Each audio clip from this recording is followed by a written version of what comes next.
A 30-year-old Baltimore man was convicted of first-degree murder and 4 handgun crimes in the fatal shooting of a man whose body was found 4 years ago in a wooded area of the Frankfort neighborhood.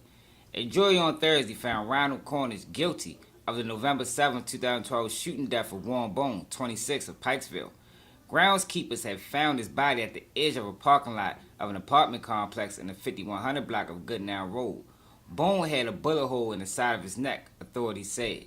According to Baltimore State's Attorney's Office, Cornish shot Boone twice and dragged his body into the woods, then stole the victim's car and burglarized his home the next day, the office said. Cornish then set the car on fire in Baltimore County, according to the state's attorneys. Investigators were led to Cornish because, unbeknownst to him, Boone's cell phone was in the car, according to the state's attorney. Phone records placed the phone was near Cornish's address after Boone was killed, and later near the victim's home, and then at the site where the car was set afire. Yo, what it is, people, we is back. Another day on Keep It G News. And today we in Baltimore City, man. More particular, Baltimore County. To talk about a story from 2012. Now, this story is close to me because I actually know Warren Boone. You know, Boone was my man. You feel me? And I remember when everything happened, y'all, with this whole situation. So I'm going to give y'all the facts of the case. And then I'm going to tell y'all what happened on the back end before these things transpired. Because I was there, you know. I was actually probably one of the last people that talked to Boone for all of this happened. So, that's what we're going to do in this story. But in order for me to explain this story to y'all, I got to take y'all back to before I went to prison, maybe 2005, 2006, around that time frame. Because Boone wasn't a street dude, you know. Now, in this video, I'm going to detail the change in Boone and, where he decided to get into the street life. Because I never was him, not in high school. And I known Boone since he was probably in about the 9th grade, 8th grade. He was, we was all young together. But it seemed like once he got into his 20s, like mid to late 20s, he wanted to live a street life. And that's the point of this video, to say street life is not for everybody. And I've told people that on numerous occasions that, it's very dangerous to jump into the streets in your later years, in your 20s. If you wasn't doing street activity as a juvenile, ain't no point of doing it as an adult. But sometimes the law is still there, especially when you've been around these guys, but for the most part, they know you. So they don't let you get too involved. But a lot of times you get older, you start branching off and meeting new guys, and they don't know your history. And they might be living a certain type of lifestyle, but they don't have the same protection for you as your day one guys. Because they don't know you. They just know what you tell or know what they see. So they allow you to dibble and dabble in things that you maybe shouldn't have had no part in at all. So we got to go back to Hurley Square, Baltimore County, Woodlawn area, man. Now, Hurley Square is where I grew up, But around this time, if people know how this shit go, it was a time in Baltimore, city and county, when they was pushing kids from the city out into the county through Section 8. So in Hurley Square, you got two sides. Well, you got multiple sides, but we're going to deal with two sides in this video. You got the side where's the apartment townhouses, A lot of us over there, Section 8, came from the city, All different backgrounds. You got people from the village. You got people from Poplar Grove, right? You see what I'm saying? All got out there. Most families on Section 8 single-parent homes, Then you got the other side, where Boone was from, right across the street, Most people over there own homes. Homeowners. Now, I don't know. I can't sit here and say that they are two-parent households. But I can say that on this side of the street, people are doing much better than they're doing on the other side of the street, though it's around the same neighborhood. So, I lived on the Section 8 side, Hurley Square side. Warren Boone, lived on the other side, And he didn't start coming on to the side of the street that we was on until maybe high school. But Boone always worked a job. Stayed out of trouble. Always worked a job, but you know how it is once you get in high school and you got the same thing similar to how it is anywhere. Now you got guys from different blocks and different areas that's, neighboring to where you from. Y'all all hanging together. You feel me? You all hanging together. But at the same time, you know, because after time, you know, you figure ninth grade, now you going up through 12th grade and things like that. You know what you're dealing with. You know your personnel. I'm going to say that. You know your personnel. You know who to rock with on certain things. So, though Boone was hanging with us, whenever it came down to some street activity or any type of fighting or any type of trigger play or anything like that, we knew that Boone wasn't the guy to call. But I can say we did call him to drive one time, you know. I mean, and that didn't go well. But look, that's what I'm saying. We all got these friends, you know. Everybody that's in the mix is not actually in the mix. You know, some of them you might just have associates. And Boone was a guy that was hanging with us. But when it came down to any type of street activity, no, we didn't call Boone because we knew that wasn't his lifestyle. Like I said, we knew him. So we knew not to get him involved in certain activities. You know, we got other guys for that. And it was a time when we had a little situation. We got Boone to drive. We get back to the car. Boone is scared to death. I'm telling you, he's smoking cigarette after cigarette. And by this time, he had to have been about 18 years old, 19 years old. He was almost grown.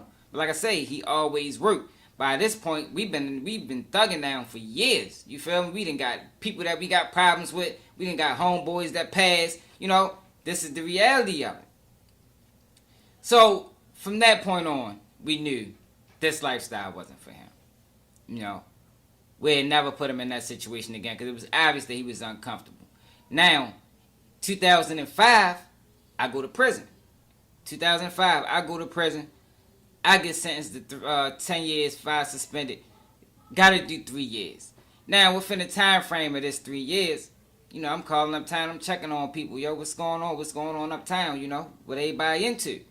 I find out that Boone is hustling now. This is probably now 2007. He hustling now. What the fuck is Boone doing? Hustling? Yo, what is he doing? That ain't really his lifestyle. And like I said, yo, you know your personnel.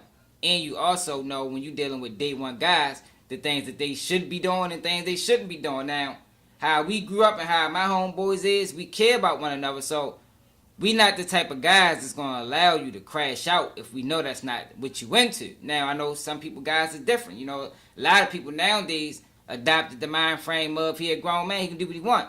Well, we don't be with that. You know, I'm not with that. If I think somebody is out of line, I'm going to say something to him. And that's just me. That's how I am. I think, in my opinion, it keeps you from living with doubt or living with regret. You know, maybe I should have said this. I done dealt with that in the past, you know, in my younger years. So, now, in my 20s at this time, no, I ain't with that.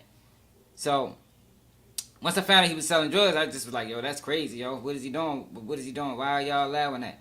Man, yo, he doing what he doing. Now, you can't stop nobody from doing what they doing. You feel me? But you always got to say something, in my opinion. So once I come home, I say it to myself. Now, this is 2009. I see it for myself. Boone is out here perpetrating. I can't say thugging because, like I say, that wasn't his lifestyle.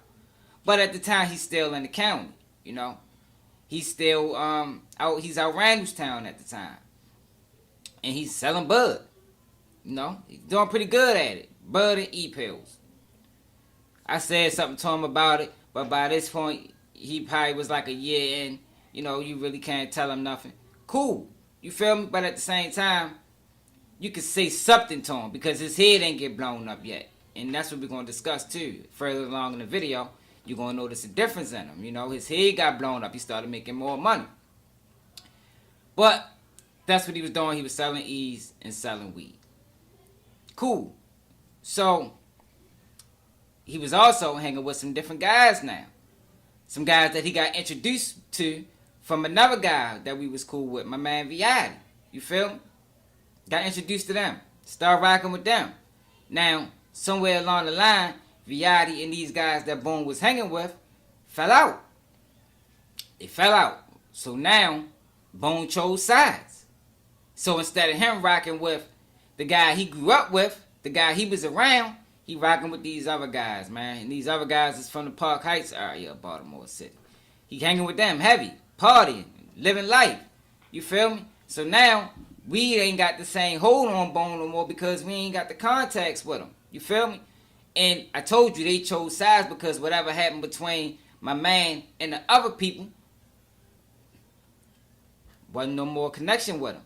You feel me? And at this time, I'm rocking with my man because I don't even know these guys like that Bone rocking with. But me and them fell out for a portion of time. I bumps into Bone again. Now Bone is charged up. You know, Bone is getting some money off the bud. And around this time, this is not no loud. This is all regular grass. Y'all remember that time? This is maybe 2010. I think I might have been home for a year. I was working when I first came home. Lost a job. Had to go with what I know. You feel me? I'm in the mix again. Bumps in the Bone. Gets his number. Now, you know, we doing a little business. You feel me? Doing a little business. Allegedly. And I remember when things changed with him. You feel me? So they went from getting it for a certain number to now they really getting it cheap. You know, shit coming from different places. I say, yo, Bone, shit, yo, let me get in, yo. Yo, I'm going to let you get in, yo, when it pick up. But I'm noticing at this time now, when I'm talking to Bone, you really can't talk to him no more. It's like he think he know more than me in the streets. So after a number of attempts of me trying to talk some sense into him and tell him how to move, I fell back from that. You know, I ain't going to keep telling you what I know you should be doing. You feel me? Because I've been out here a lot longer, y'all. I'm just coming home from prison. Bone ain't never even been arrested. You feel me? He might have been 2-3 years into the streets at this point, but he getting some money. And that's why I say it's always dangerous to have your first run be plentiful. You know, it's good to go up and go down, you know, because that's how you learn. But when your first run is plentiful, you get a fake sense of reality in a way. You know, you get a fake sense of what the streets is. You think it's always going to be this way. But you kind of sort of leaped up, you know, you skip steps. When you skip steps, you skip lessons. And that's what happened with Bone. At this time, me and Bone, we got a steady connection, you know. I think at the time, pounds of Reggie was going for probably $1,300. He giving it to me for a stack, sometimes $900. I'm eating. We cool. You feel me? He ain't never cut me into what they was doing, but I could live with that. I'm getting it $400 cheaper than what everybody else getting. How can I complain? You know? But on this day, on November 7th, I'm going to tell y'all what happened. I called Bone. Bone was in the house all that day. Yo, and now at this time, my money going down. You know, I ain't really got it now, so he throwing me little things whenever he can do it. I hit him, yo, what's up? You good? I need da da da da da. Gives me, I think it was like 4 ounces of Reggie. You know, I had to play out the county. At this time, I'm living in Park Heights. You feel me? I done caught my bid out the county. I'm completely done with Baltimore County at this point. I will never go out there again, especially and do anything. Straight up. So I'm back in the city. And I'm in the Park Heights community. You feel me? Now, like I said, it's like 2011, 2012. This was 2012. The Boone got killed in 2012. So I hit him. Like, I need you to throw me a 4 ounces, yo. Da da da da da. This is what he tells me. Hey, yo, I might need you ride with me somewhere, yo. You feel me? Yo, where you gotta go at? You feel me? No, I'ma holler at you when I see you. Alright, bet. So, on my ride to him, to meet him, I say, I'm thinking the whole time, I'm like, yo, this nigga don't never ask me. No, I'm moving too fast. So on that phone, I said, man, I don't know, yo. You had to ride with me, but I ain't really want Bone to ride with me because Bone had some, you know what I mean, some little ways with him, you feel me? In my mind, I thought he might try to take my play. You feel me? But as I thought about it on a ride to him, I'm thinking like, yo, Bone don't normally ask me to ride with him nowhere, yo. Like, especially at this point of our life, we ain't kids no more, you know. He ain't even hanging with me. He hanging with them. You feel me? So why he want me to ride with him? So when I got to him, I'm like, yo, I ride with you, yo. But by this point, you know, he telling me to play. You feel me? Yo, I said, so what's up? No, yo, my man trying to throw me, people's trying to throw me 20 pounds. This is what he telling me, yo. So I'm like, alright, I'm listening, but at the same time, I got my man with me, and I'm trying to make my play real quick. So I ain't really focusing like I need to be, but I'm listening. I'm like, well, shit, there it go. you know, and there you go. Shit, 20 pounds. You figure I'm grabbing. Well, I wasn't grabbing nothing at the time, but I can still move them. You feel me? I know I can move at least for a week. You understand? I'm like, yo, yeah, there you go. But then I thought about it. I'm like, yo, Bone, because at this time they getting them for 500. He talking about, yo, he trying to throw in 20 of them for a stack a piece. So I'm like, yo, what the fuck? Like, all right, oh, I'm moving too fast. So before all of this happened, there was some times where they was struggling. You know, it was up and down. Some of their stuff was coming through. Some of the stuff wasn't. You understand? And it was rough for him. But I know Bone. Bone was the type of guy, I said, everything with him was show. He really wasn't a street guy. And it was all about the image, you know. Boone wanted to be the guy to come through with the pound, so instead of waiting on his steady flow, even though it was rocky at this point, but it'd pick back up, he wanted to go out and then come back with him, just to have just so he could be able to say, yo, shit, I got him. You feel me? And some people in it for that. Not really my thing, but we talking about Boone that really wasn't in the streets. You know, he ain't really know the street code. So he decided he wanted to step outside, and he bumps into these dudes, and he tell me what he told me. Yeah, basically nigga trying to throw me 20, y'all. So I say, yo, I don't know, yo. After a minute thinking about it, like, yo, that shit really ain't really no money in it. You feel me? So he like, oh shit, yo, I might take him. This is Bone talking to me. So I'm thinking like, yo, all right. Shit, if you take him, let me know. But let me go hit this play first. You feel me? So I get what I get. Go hit the play out Baltimore County, come back, meet Bone back up like Wrightstown Road. All right. You feel me? Now, I'm going to give him a break. He walking to me. This is another thing he don't normally do. You know, like I say, Bone had this type of image with him. He thought he wanted to be like a big dog. You feel me? I had to come to him, but the whole time, you ain't even been in the streets long as me. Like, you really want to cut down the street activity, like, down here. You see what I'm saying? But he walk up to me. I'm thinking I'm ready to just go holler at him, give him this, you know what I mean? I'm giving him his bread, and I'm going to go about my way. He coming to me. He still got rap. So he still telling me about the play. So like I said, I told him at the end of everything, I said, yo, Bone, that shit ain't really worth it, yo. Like, it ain't really worth it. Like, it's a couple of hours, but at the same time, I know what you getting them for. Like I say, we still was cool to where's a weird talk. You know what I mean? Know what you getting them for, yo. It ain't really worth it. He like, yo, I might take him. So like I said, yo, I gave him that. Yo, if you take him, let me know. He like, I'm telling you now. Before I left, he gave me like a phony little 5. Like he was kind of like upset. Cause Bone had them type of, you know, some niggas got these type of ways with them. Almost, I ain't gonna call them like girly. You know, they catch little attitudes, little fits. That's the type of guy Bone was. So it rubbed me the wrong way when he gave me the debt. But I was riding home with my man, and I was just thinking about it like, that shit ain't saying right. You feel me? Not the conversation, but the 5. I told him not to go. But, oh, I'm moving too fast again. So when I got to him, and I say, Bone, because I told you I was thinking about this on the ride there. When I got to him, I say, yo, Bone, I'll go with you, yo, if you want me to. You feel me? I'll take you. That was the thing. He wanted me to take him, not ride with him. He wanted me to take him. So once I got to him, after I told him no over the phone, he said, oh, no, they going to come to me now. So I'm like, that ended that. Because how my mind frame, like I told y'all, I think like if normally when people ask you something that they don't normally ask you, something always go wrong. I don't know why I think like that. Something like that might have happened in my past, but that's my mind frame. So when I got to him, I changed it up to, yo, I will take you. But the plans have somehow changed to, no, now they coming to me. All right, cool. But this what leads me into what happened with Bone. On November 8th, 2012, the body of Warren Bone was found in a wooded area behind an apartment building located in the 5100 block of Goodnow Road in Baltimore City. From the information disclosed near Mr. Bone's body, the police contacted Rachel Lled, Mr. Bone's girlfriend and the mother of his child. Miss Lled, who shared the home with Mr. Bone, acknowledged that he sold drugs. On the night of November 7, 2012, Mr. Bone told Miss Lled that he was going to meet a person named Black for the purpose of conducting a drug transaction and then would return home. Although Miss Lled did not know Mr. Black, she had met him on a prior occasion. Mr. Bone had 2 cell phones, one of which was used for arranging drug transactions. According to Miss Lled, Mr. Bone kept his phones near him or in his car. Mr. Boone drove a silver Lexus that was registered to his mother.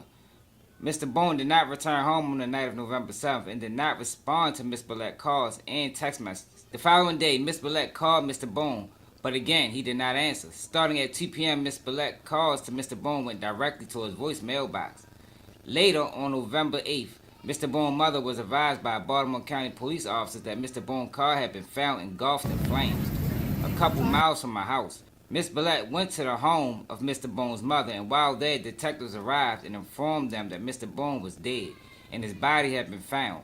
Mr. Boone's mother advised the officers about Mr. Boone's car.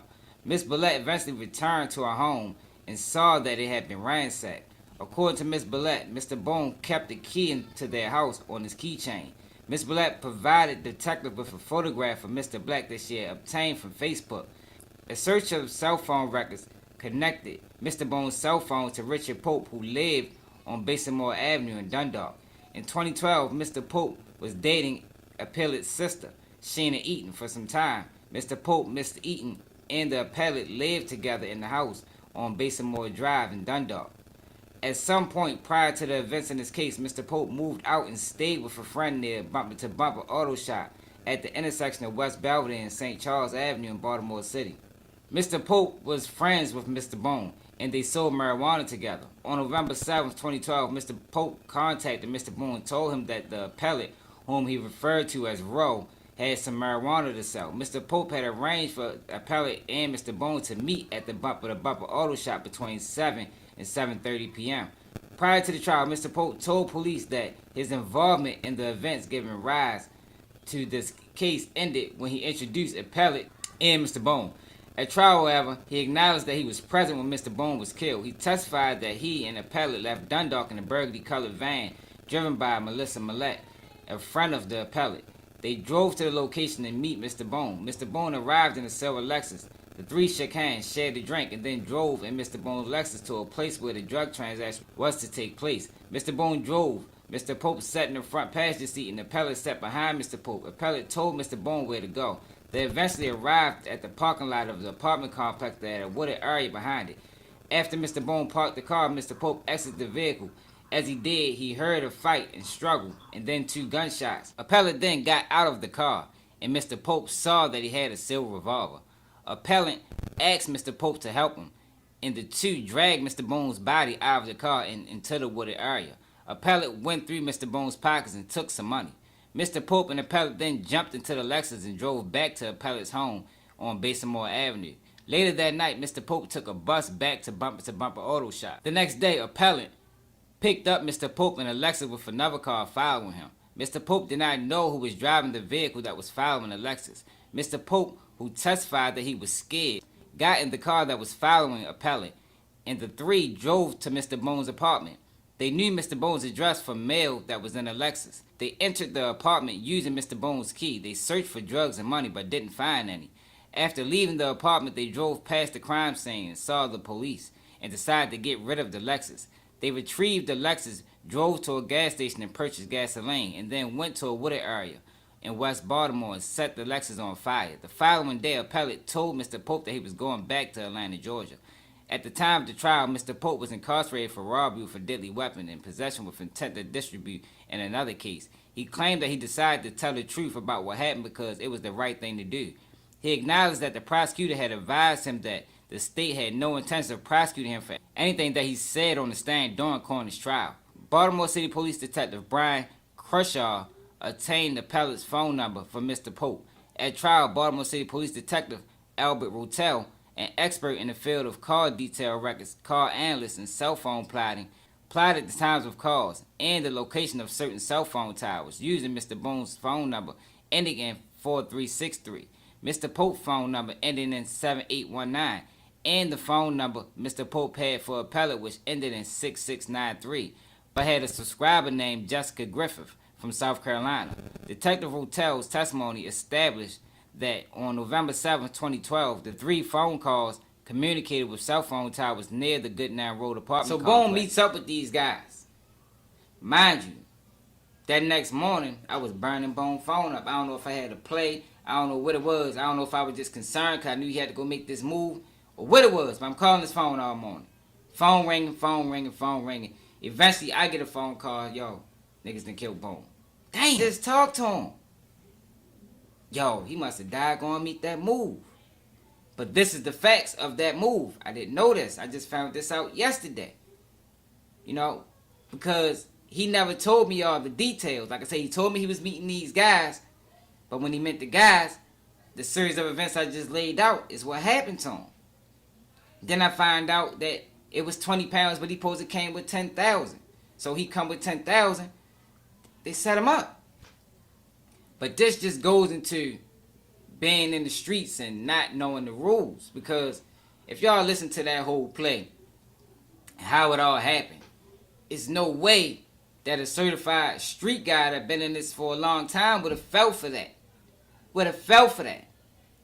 Said he had a drink with him. This guy supposed to have the pounds.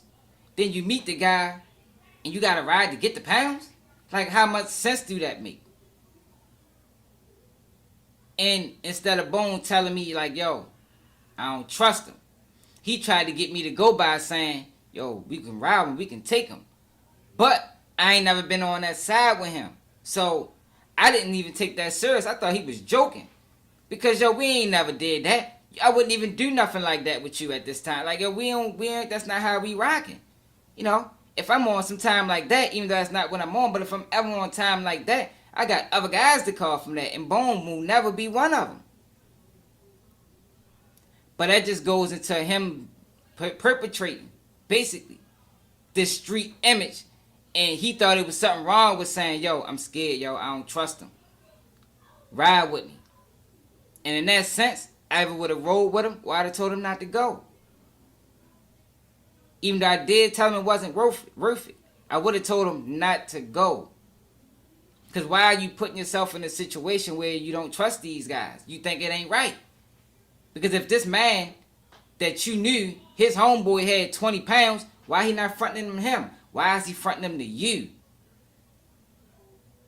It didn't make sense to me. And it shouldn't have made sense to Boone. But Boone lost his life because he wanted to be this street guy that he shouldn't have never been a part of. Because that wasn't his lifestyle. But he hang around some guys that don't really know him. They just see the shell. They see the image that he portraying. And they think he ready. But he wasn't. And it's sad and unfortunate, yo. And I want to say rest in peace to Boone, yo. That he lost his life behind all this, yo. Because it was stupid and it was senseless. And it shouldn't have never happened because that shouldn't have never been something he was a part of. Let me know how y'all feel about it in the comments. This is the story of Warren Boone, man. How he was set up by somebody that was supposed to be his man on a drug deal that never was a drug deal. It was a setup the whole time. And you see Black, he tries to get, why? See, this is all alleged because I don't really know. You see what I'm saying? It sounds like it was a setup to me. You feel me? But Black goes to court and gets questioned by the police and they give him some type of immunity because he's saying he ain't never knew it was nothing that was supposed to go down. What do y'all think? Do y'all think it was a setup or was this guy, Ronald Cornish, moving roguely? You know? Let me know in the comments, man. Let's keep it G. Nigga can't do what I do, y'all niggas can't copy me. Let's keep shit G. Let's keep shit G. Let's keep the shit G. Let's keep shit G. Let's keep shit G.